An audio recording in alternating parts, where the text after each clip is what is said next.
Juan Kabanata 10, ang mabuting pastol.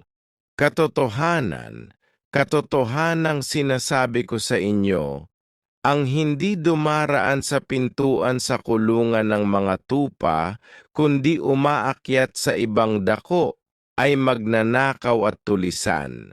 Datapuwat ang pumapasok sa pintuan ay siyang pastor ng mga tupa. Sa kaniya'y binubuksan ng bantay pinto, at dinirinig ng mga tupa ang kaniyang tinig, at tinatawag niya sa pangalan ang kaniyang sariling mga tupa, at inilalabas sila. Pagka nailabas na niya ang lahat ng kaniya, ay nauuna siya sa kanila, at sumusunod sa kaniya ang mga tupa, sapagkat nakikilala nila ang kaniyang tinig, at sa iba'y hindi sila susunod, kundi lalayo sa kaniya, sapagkat hindi nila nakikilala ang tinig ng mga iba. Sinabi ni Jesus sa kanila ang talinghagang ito. Datapuwat hindi nila naunawaan ang mga bagay na sa kanila'y kaniyang sinabi. Muli ngang sinabi ni Jesus sa kanila, katotohanan, katotohanang sinasabi ko sa inyo, ako ang pintuan ng mga tupa. Ang lahat ng nangagparito bago ako ay mga magnanakaw at mga tulisan. Datapuwat hindi sila dininig ng mga tupa.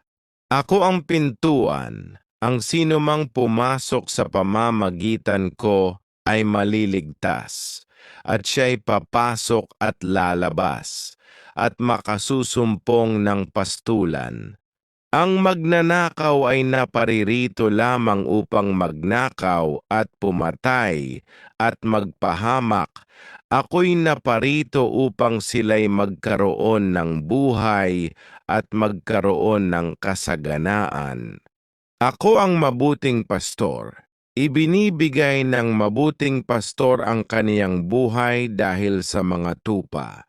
Ang umuupang pastor at hindi ang pastor na hindi kaniya ang mga tupa ay nakikitang dumarating ang lobo at iniiwan ang mga tupa at tumatakas at inaagaw ng lobo ang mga ito at pinapanglansag.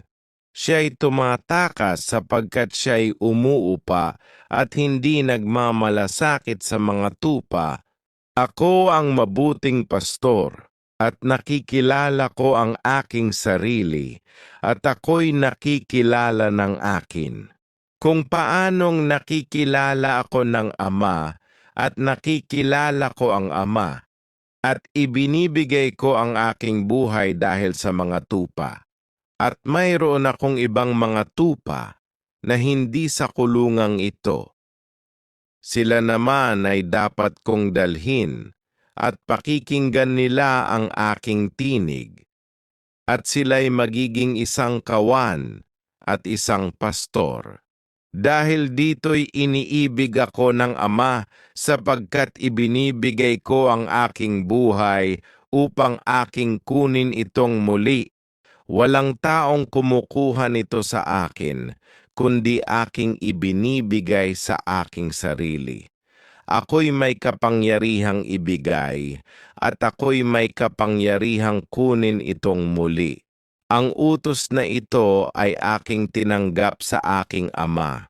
Nagkaroon na naman ng pagkakabahabahagi sa mga Hudyo dahil sa mga salitang ito.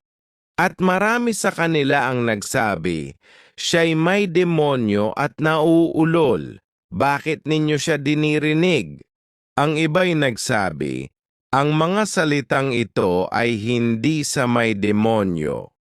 Makapagbubukas baga ang demonyo ng mga mata ng bulag? At ginanap sa Jerusalem ang pista ng pagkatalaga ng templo at taglamig noon. At si Jesus ay naglalakad sa templo sa portiko ni Salomon. Pinaligiran nga siya ng mga Hudyo at sinabi sa kaniya,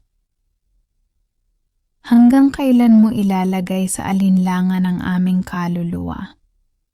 Kung ikaw ang Kristo, ay sabihin mo sa amin ng hayagan. Sinagot sila ni Jesus, "Sinabi ko na sa inyo, at hindi kayo nagsisisampalataya. Ang mga gawa na aking ginagawa sa pangalan ng aking Ama, ang mga ito ang nagpapatotoo sa akin. Datapuat hindi kayo nagsisisampalataya, sapagkat kayo'y hindi sa aking mga tupa. Dinirinig ng aking mga tupa ang aking tinig, at sila'y aking nakikilala, at sila'y nagsisisunod sa akin.